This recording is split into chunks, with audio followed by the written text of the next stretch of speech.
I was kind of researching this, and I kind of put together a series based on some of these issues. And you guys mind if I preach a personal issue to you this morning? Something I constantly deal with, and somehow I promise you we're going to blend it towards moms. I don't know how yet, because I write these sermons and nobody reminds me it's Mother's Day, and I find out like the week before, and I'm like, oh gosh, I've already wrote a sermon. So I think it's good that you know your pastor prepares, that I'm not like in my car, like jotting a few notes down before I show up to the church, which I know a lot of pastors do, but let's not do that. Let's go to our scripture, you guys. We're going to open up, and we're going to read out of a different translation. I know we normally read out of the NIV, but today we're going to read out of the ICB. We're going to read out of the ICB. If you don't know what that stands for, it stands for the International Children's Bible. Yeah. Amen. So we're going to read out of the International Children's Bible. I told you I was going to blend it towards moms. Amen. Boom. Your kids. There you go. This is the version your kids are reading. I'm lying to you. I actually read this translation, and it really, I love the language in this translation. It's pretty much the same as the NIV, but they just use more of a language that I believe we can understand and get the grasp of what's happening here. So in 73, verse 1 through, we're going to read it. We're going to read a lot of scripture. We're going to get it all out of the way this week. This is the way the psalmist starts. His name is Asaph, and I don't even know if I'm pronouncing that correctly. Asaph, Asaph, and he's a writer that David really connects with, and this is how he starts off his song. If you don't know what the book of Psalms is, it's literally a collection of song lyrics. It's all up front. It's the largest book in the Bible, and it's nothing but song lyrics. How important does God see music and your lyrics and what you sing about and what you hear, what you put in your ear? It's so important that God wrote, or the largest book in the Bible is contained with what people are hearing and what people are putting into their mind. And so he starts off by saying this: God is truly good to Israel. Okay, I like that. That rolls. To those who have pure hearts, I'm pretty pure, I don't hurt people, I'm a good guy. I really like the way this song starts off. This is really awesome. God is truly good to Israel. I want to hear about how awesome and how good God is. And to those who have pure hearts, I'm a good person. I'm really, really nice to people. And this is the reason why I get up in the morning. This is the reason why you got up and you got your kids ready and you came to church, so that you can hear how awesome and how great and how powerful God is. This first scripture is so good, I want to read the second one. Let's read the second one. It says this: but I had almost stopped believing this truth. I had almost lost my faith. Did you guys put up the right one? You guys put up the right one? You did put up. She's freaking out in the back right now. They did put up the right one. Okay, well, we're just going to have to roll with this one. Because I was jealous of proud people. Everyone say this: I saw wicked people doing well. Look at this. He says how awesome God is. God is truly good to Israel, to those who have pure hearts. But I had almost stopped believing this truth. I love the fact that the Bible talks about people who lost their faith. People who know what it's like to be how awesome God is, but yet to be on the other side of issues and be like, you know what? I know God is great, but where I'm at right now in my life, I'm losing my faith. Right now where I'm at, I'm about to lose what I believe God is all about. I'm singing how awesome God is. I know how awesome God is, but yet I'm in this position, I'm in this place, I'm broken, and I'm about to lose my faith. I'm so glad the Bible talks like that. That it's not we shouldn't be afraid when we're in positions where we're like, you know what, I'm about to lose my faith. Some of you lost your faith this week on your kids. I know I did. I had to send one of them away. Go.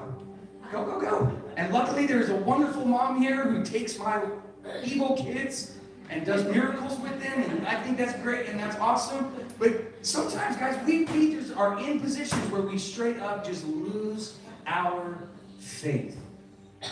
But here's where he lost his faith. It's in this third verse. I don't have a problem with what he says in the first verse and the second verse. I've been there. But now in the third verse, we hear why he lost his faith. Because I was jealous. Oh, what? You ever been jealous of somebody?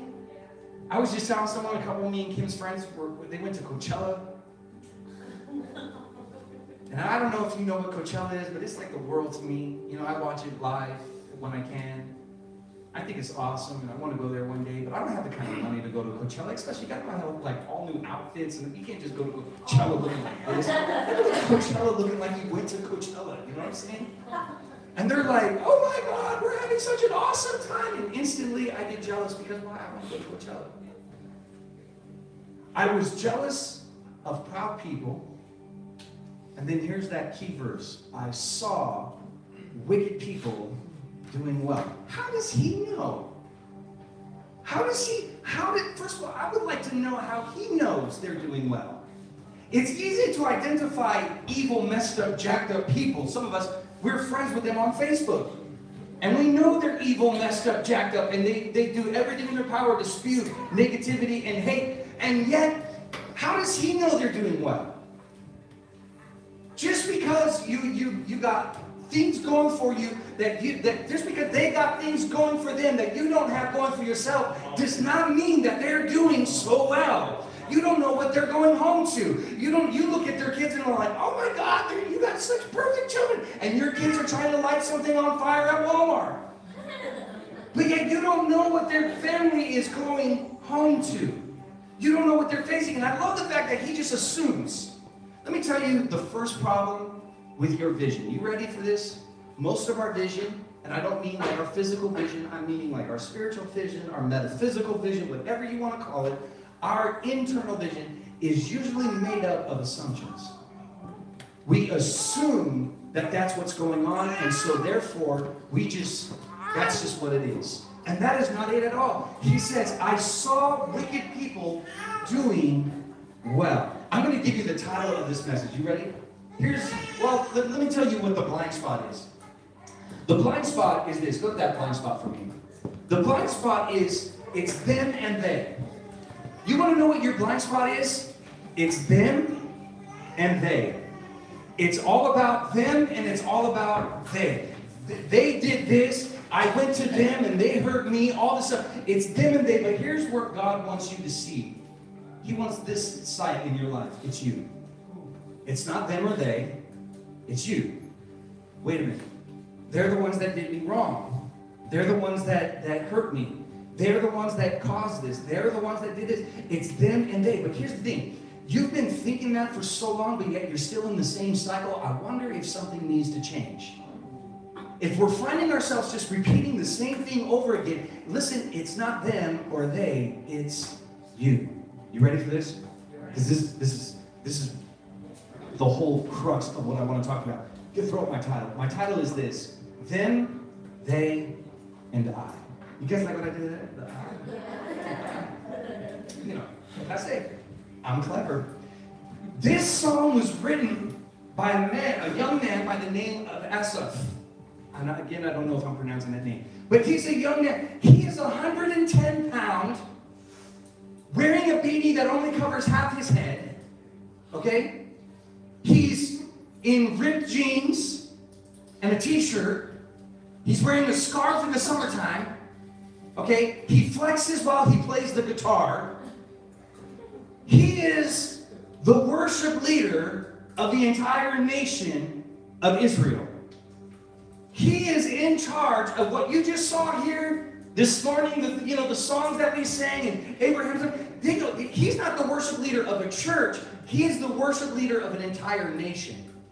Which means this: whatever comes out of his mouth is what is going to be sung in the little places that surround Israel, the little places that people are going to walk around and they're going to sing his songs.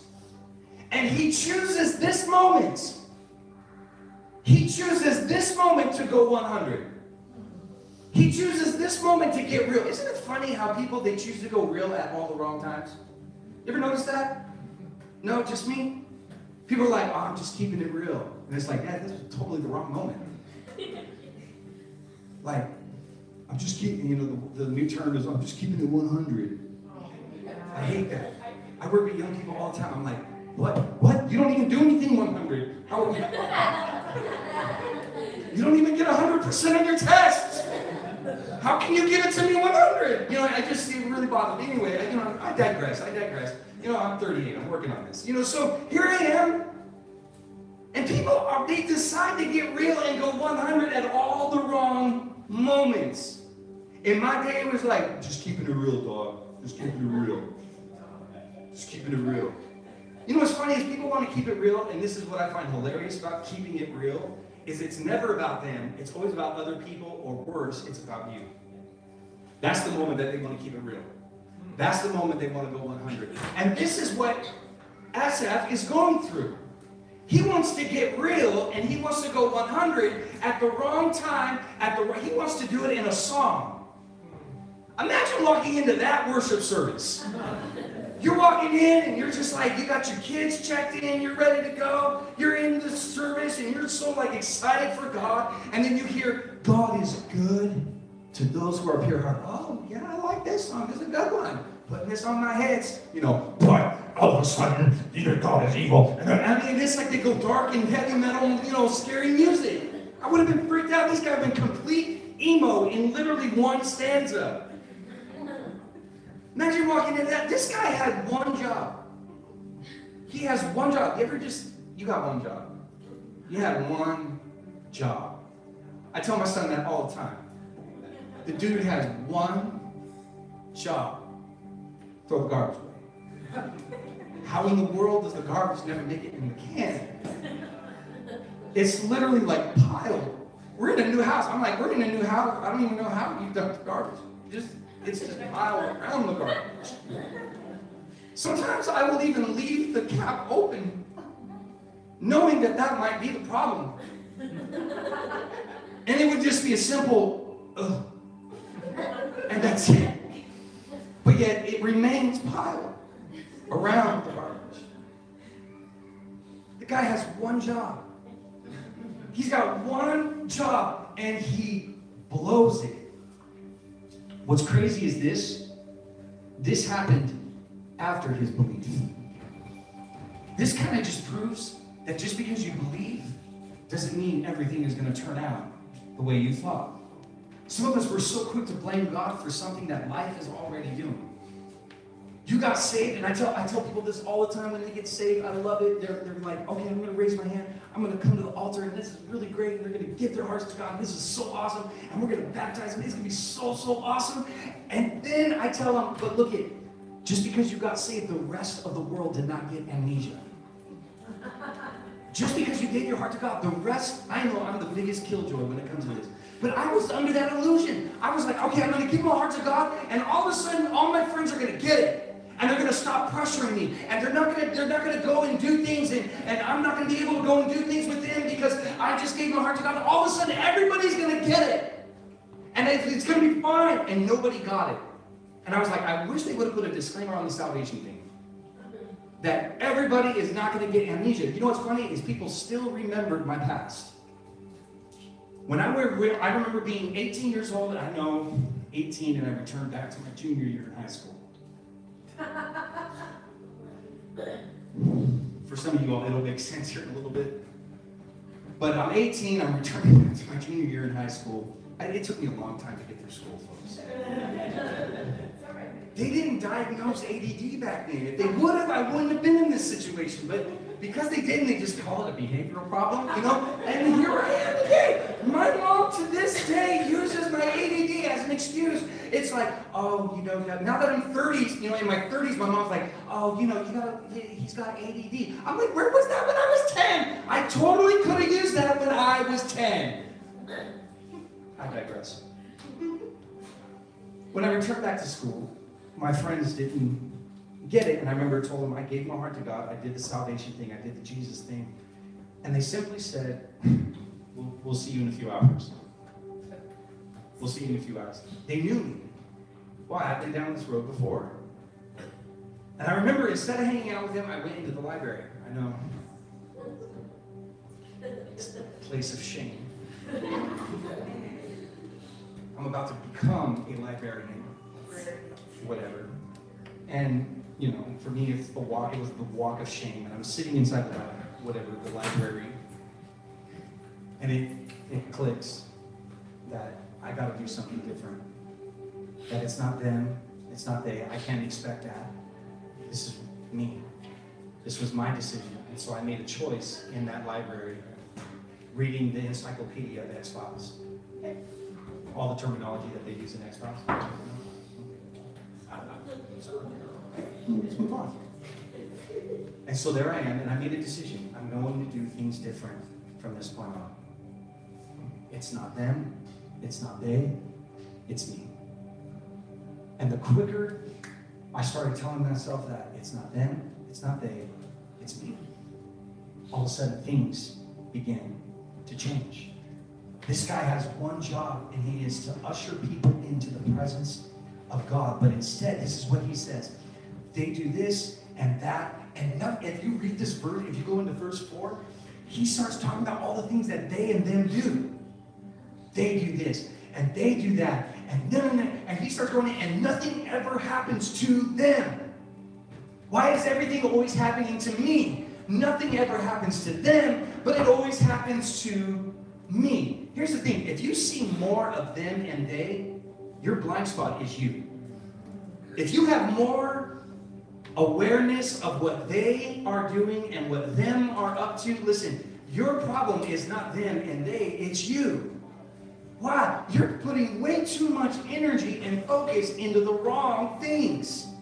Some of us, we have to look at some people and just be like, they ain't gonna change. But just because they ain't gonna change, doesn't mean I cannot change. I cannot change. It's so, I love it when people come to me, they're just like, man, you totally forgot where you came from, man. No, I totally remember where I come from. Hey, no, I got that down. I know exactly where I came from. I just kind of had to move on. Isn't it funny, people who say you kind of forgot where you came from, they're still in the same place you remember them in high school? Still doing the same thing they were doing in high school? Just they have a little bit more money to do it with, and they don't have to hide it and sneak it anymore. Now it's kind of just out there, And then they look at you and they say, you forgot where you came from, and you're just like, no, I had to move on. Wow. I had to do something different. I couldn't just keep doing that over and over again. I'm sorry. I had to move on to whatever was next. Totally love you, think you're great. That's awesome, but I had to move on. This is what he says. They do this and they do that. And then look at what he says in verse 13 and 14. This is great. So why have I kept my heart pure? They do this and they do that, and nothing ever happens to them. So why have I kept my heart pure? Why have I kept my hands from doing wrong? Look at that. He's totally going backwards now.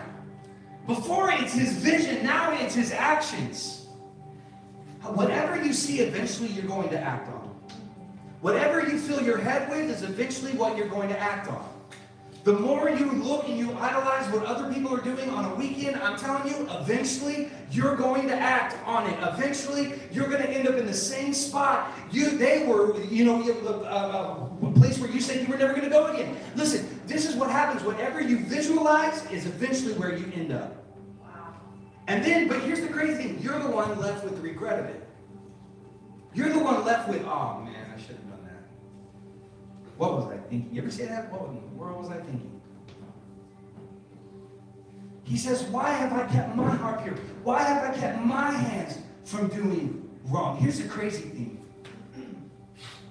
Looking at them will eventually bleed in how you see your own value. Looking at them will eventually bleed into how you see your own value. Because look what else he says. He says, I have suffered all day long. I have been punished every morning. I know some of you moms, that's exactly what you think when your kids get up. Let it begin. Me and my wife, we flip coins over who's going to wake up our daughter. Who goes? This time living at my in-laws, because our house is getting remodeled right now, so living at our in-laws has been great, because I just tell Kim, I can't go in there, I'm in my chonies. You didn't have to go. And she's got to wake up the Kraken, and that's what we call her. We're like, release the Kraken, because she's just like, she just wakes up and she's like, and you got to give her like 10 minutes before you go in there. You don't want her to cast a spell on you, in the morning. This is curse your whole morning there. He says, I have suffered all day long. I have been punished every morning. And when I read this, I was like, dude, come on. You get paid to be the worship pastor of a nation. How bad can it be? I mean, how bad? How bad? Tell me how bad. It's not like you're on the field shearing sheep. How bad can it actually be? And so I looked up his duties. You know what he gets to do every morning? He gets to be in God's presence every single morning. Let me tell you how awesome that is. Abraham, are you in the house? Yeah. Come here. Let me show you how awesome this is. Hurry, hurry. This is how awesome. Get your guitar. This is how awesome it is.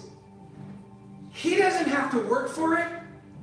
He doesn't have to do anything. All he has to do is throw his feet. He lived in the church. Now, Abraham would know this because he lived in the church. Like physically, we kept getting robbed, so I was like, Abraham, you're going to live in the church, yo. The cops won't protect our building. So you're going to live in the church. And his little tiny muscles, and we were just like, it's on, bro. You're going to take them out? Are you on? Yes. And he's just going to stay up there the rest of the time. Anyway, because maybe, I don't know, we'll see. You guys hear that? This is what this young worship leader got to do every morning. He got to get up, and that's what woke him up. The presence of God filled his house every single morning. How boss would your day be if you got up and Abraham was just over you? It'd be weird. No shadow you can light up. Jesus loves you. You got this. You are going to totally rock your kids today. How awesome would your day be? And this is what he got to get up to every single morning of his life. Now look what he says. I suffer all day long, and every morning I'm punished. Because you know what happens? When you get them and they inside your heart, a gift from God can eventually begin to look like a curse. All of a sudden you look at your kids and not be satisfied with what you see. All of a sudden your marriage is in a strain. Why? Because you're constantly looking at them and they and not saying, you know what, this is me. This is my life. This is what God has given me. And I'm going to rock it like a boss every single day of my life. I'm going to stop looking at them and they, and I'm going to start getting a vision for my own life. Start seeing that this is my house. It may not be what everybody else has, but it's my house. I don't have the car that everybody else has, but it's my car. And not all my kids can fit in it. And I come out, I'm going to have like permanent back disorder because of the car. And I had such a serious moment going on, and I killed it. I'm going to hurry. Look what else he says. I try to understand. Next. I try to understand all this, but it was just too hard for me to see. Look at what he's doing. I'm punished every morning, and I'm trying to understand this, but it's just too hard for me to. What he's saying is this. He wants to see himself inside of them and they. He's trying to fit his life and what's going on in his world and what God is trying to do with him. He's trying to fit all of this into their world. Because look what he says. I'm trying to understand how they're doing this, and it's just too hard for me to see. The reason why it's too hard, go to the next scripture. The reason why it's too hard for him to see is because they make fun of other people. They make fun of others and speak evil. They make fun of me and speak evil. They proudly speak of hurting others. Check this out. He's trying to see his life in them and they don't even have time for him. They don't even have the time of day for him. For all he knows, they're talking behind his back, and he's trying to make his world fit into their world. And I'm punished every morning because of it. When I get to be in God's presence, you know what bitterness is? I'm going to give you just an awesome definition of what bitterness is. This is my definition of bitterness. Bitterness is this: those who refuse to see a future beyond them. That's what bitterness is. We refuse to see a future beyond what they did. We refuse to see a future beyond it. Basically, what we say is, in order for me to move next into my life, in order for me to walk into what is next for my life, I need them to do this. They got to apologize. They got to do this. And I can't be a part of that. I need them to do it. And so you stay stuck in this place where gifts from God are now actually curses to your life. Where gifts of God are actually curses. Why? Because we can't see a life. We can't see a future beyond them. And then he does this. Go next. They speak. He talks about, until I went to the temple of God, then I understood what will happen. Notice the language. What will happen to them. You're going to love this. Until I got my kids packed up and I got them in the car. Until I got them checked in on the new TMP check-in system, because legally we have to do it now. And you need to check your kids out, please. Because this gets sent places, and we need to know that you actually checked your kids out. They just didn't run away in the parking lot. Or someone from the, restaurant next door didn't commission your kids to go and help in the kitchen. We need to know this. We need to know you check them in, you check them out. Okay, so here it is. You got in your seat and you watched that amped up worship video, and you're waiting for the worship song to happen. Until then, I could not understand. It was too hard for me until I went to the temple of God. Then I understood what will happen to them. Notice his language shifts. Until I got into the temple of God. Oh, hold on, wait.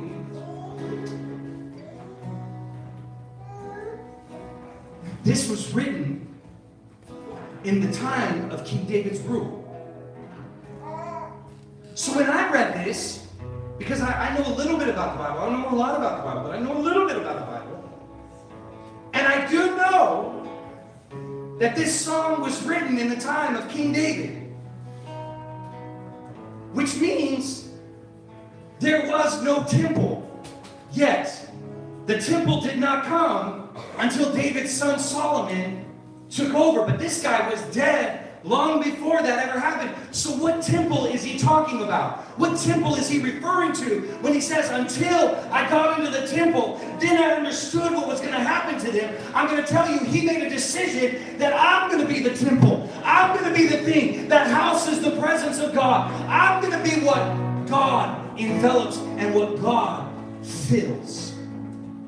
There wasn't even a temple yet, and he made the declaration, I'm going to be it. I'm going to be the thing that God's presence fills. Basically what he's saying is, I'm tired of God just filling a house. I want God to fill me. I want God to begin to fill me. And he begins to change his language. When I desire your presence over them and they. Oh, I got to show you this scripture. This is awesome. Go next. It will be like waking from a dream. So he's saying, God, when I finally get you in the right position, when you're finally filling my life, when your presence is all that I desire in my life, he says this, it will be like waking from a dream. Meaning this, that God, what I wake up from is not compared to what you're going to do in my reality. Everything that I was doing at this point was nothing but a dream. But God, when I got your presence in my life, your mission, your vision, your thing from my life becomes a reality.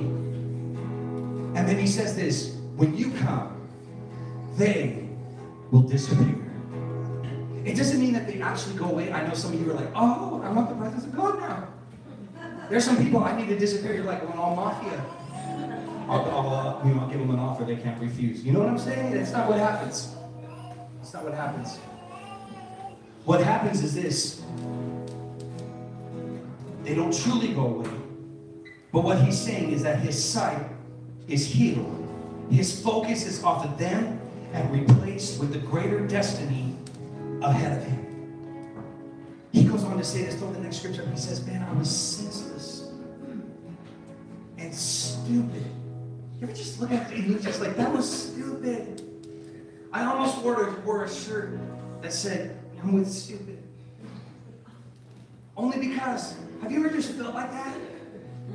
You got this person inside of you that knows that it's designed for greater, but because of this, I know I got awesome cheekbones and my hair is epic, but because of this, I'm being drugged down. I'm with stupid. Some of us, we need to just, I am so sorry. I totally messed this week up, my bad. And I know I'm with stupid. But I'm going to get it together. He goes, I was senseless and stupid. I acted like an animal towards God. What he's saying is, I didn't even give God a chance to answer. Animals don't give you a chance to answer. They are purely instinctual creatures. I don't care how well trained your puppy is. When it gets hungry, the training goes away. It'll go away. He says, then I acted like an animal towards you, God. Go to that next scripture. And he goes on to say this. But can I just show you something? But I am always with you. Wait a minute. At first when I read this, I'm like, God, did we just reverse the language here? Are you talking to him or is he talking to you? And God said, no. Same conversation. He's talking with me. Look at this. God says, I am with you always, even when you think your world is coming to an end. And look how he responds. No, God, I'm with you always. I know you're with me always, but from this day forth, I am with you always. You have held my hand. Look at this. Let me show you what this is. If I'm God, because I got the microphone and I'm on the stage, right? So I'm God. We're going to pretend I'm God. But look at this. Waldo, you be Asaph. I'm with you always. You have held hold my hand. I know it's weird, but hold my hand. You have held my hand. Notice how he says, God, I don't need you to come down to my situation. I just need to know that what's going on in heaven is connected to what I'm doing here on the earth. I don't need you to fix my problem. I don't need you to fix the wicked people. I don't need you to put this together. All I need to know is that what all of heaven is going on up there is happening right where I'm at in my world and in my situation. You're never going to let me go. As long as I'm with you and you have a hold of my hand, whatever's happening there is happening here. And he ends it like this. I'm gonna let you guys out early. He says this. You are all that I have in heaven. You're everything that I have in heaven. I don't know the rest of the verse. You gotta throw it up. I have no one in heaven but you. Sorry, I was giving them time. Meaning, there's nothing up there that I desire other than you. I want nothing on the earth besides you. I'm telling you, folks, what God can do with a heart like that, who says there's nothing above me that I want. There's nothing in front of me that I want except your presence. Well, Pastor Doug, I don't know how to get God's presence in my life. I'm going to show you right now how he did it. You ready? He's a gifted lyricist. He knows music. He can make worship happen like it's nobody's business. You could probably give this guy a kazoo and he could rock your house. But this is what he says on how he gets God's presence in his life. He says, my body and my mind may become weak, but God is my strength. He is mine forever. In the NIV translation, it actually says this: my mind and my body may become weak. Meaning, I'm going to fail you sometimes, God.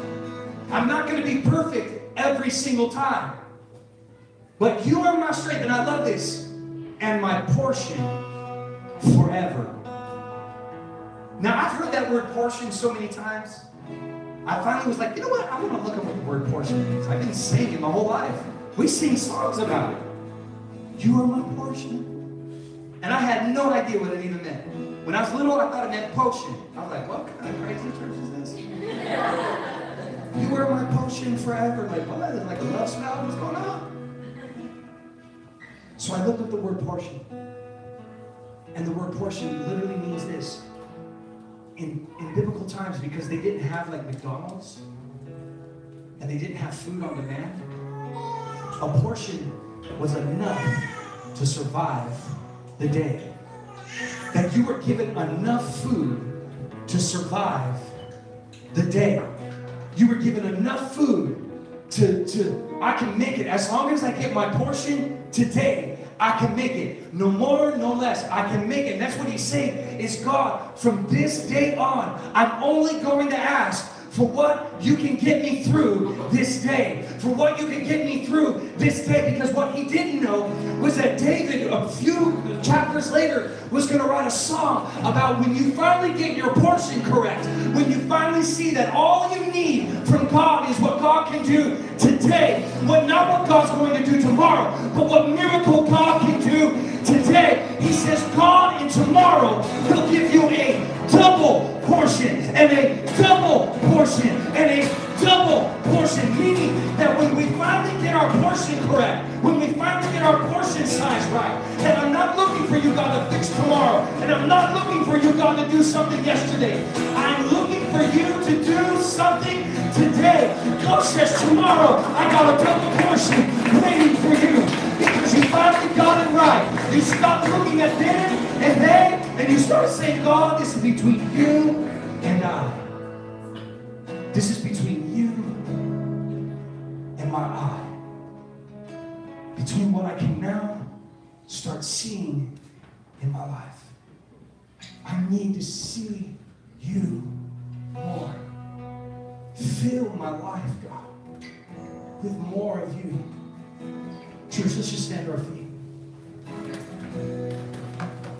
Just out of respect for the moment, You don't have to believe what we believe to come here. We're excited to be that church. It's not just for people who believe the same way we believe. But just out of respect for this moment, this is what it's all about for us. It's for this moment right here. From music to videos to the message to our finance guy paying bills and people coming here early to clean the church, from Mello putting together Mother's Day things. All of this was for one purpose and one purpose only. To see people find faith, hope, and love in Jesus Christ. Everything that we do here. Really quick, if you're in this place with every head down, every eye closed, just really quick. Nothing super spiritual, just so you don't weird out somebody who's thinking about making a decision with their life. If you're here and you have never accepted Jesus Christ, we want to give you this opportunity right here, right now. It is literally the greatest decision you can make with your life. It's not about them. It's not about they. Right here in this moment, it's not about any of that. Right here in this moment, it's all about you. If you're here and you do not know Jesus Christ, I want to give you this opportunity. Would you simply just raise your hand? Just put it up and put it down. No one's looking around. Promise. It's just me and God. That's it. We're not here to mock you, ridicule you, make fun of you. We just want to love you. That's it. Maybe you do, God, and at one time, and now you're kind of just finding yourself just kind of doing your own thing right now.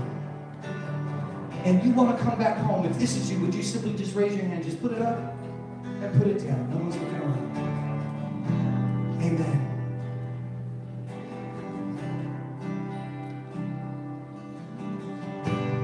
We worship you.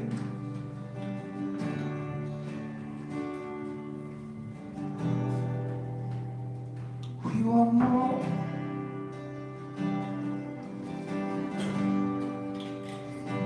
We want more of you. Bring it all to peace. The storm surrounding me, let it break. At your name still, calm the sea still. The rage in me is still, every wave. At your name, Jesus, Jesus, you make the darkness tremble. Jesus, Jesus, silence fear. Jesus, Jesus, you make the darkness tremble. Jesus, Jesus.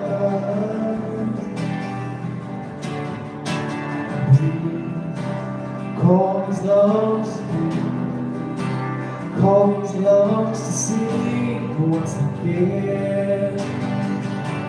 Now we praise Jesus, Jesus.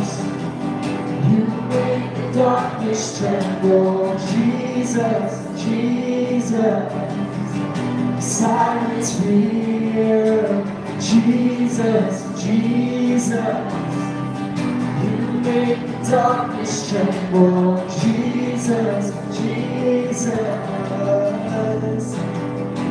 Oh, Jesus, Jesus. You make the darkness tremble. Jesus, Jesus. Silence fear. Jesus, Jesus. You make the darkness tremble. Jesus, Jesus.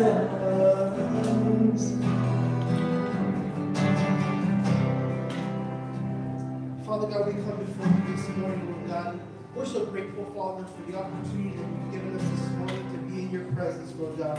So this morning, as we seal this word in our hearts, Lord God, we pray, Father God, that you would help us, Father God, that you would help us to gain perspective, Lord God, of our situations, Father God, and to recognize that sometimes, you know, we have the opportunity to choose battles, Lord God, but we pray, Lord God, that we would focus, Father God, on us and changes that we can make to better situations, Father God. So this morning, we thank you, Father God, for this word, Father God.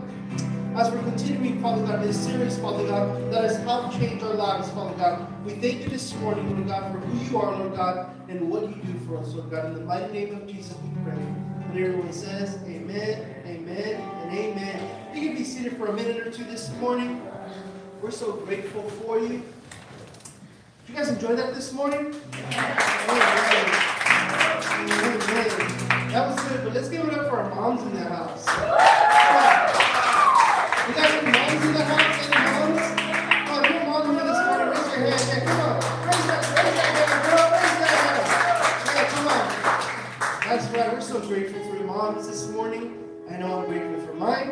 I would not be the man that I am without my mom. So I'm so grateful for my mom and my mother-in-law. We got my mother-in-law in the house. My mother-in-law in the house. I can say the same. I'm the best son-in-law because I'm the only one you got. So. Amen. We're so grateful for moms this morning. We're going to pick up an offering this morning, but on your way out, we have a gift for all the moms. And so just a token of our appreciation, not just what you do today, but what you do every single day. The things that go unnoticed. Kids, let's appreciate moms, not just today, but every day. Every day. Let's say thank you. Let's not forget to say thank you and say how much we love our moms every single day. Amen? Now this morning we're going to give. Again, we didn't invite you to give, But the reason why we give it so that we can do this again next week, so that we can do this the week after. And so this morning, there's a couple ways that you can do that. You can give through our website, tnpchurch.org. We have a giving kiosk in the back. You can give cash or a check. Make it out to TNP Church. We would gladly take your checks if you still have them.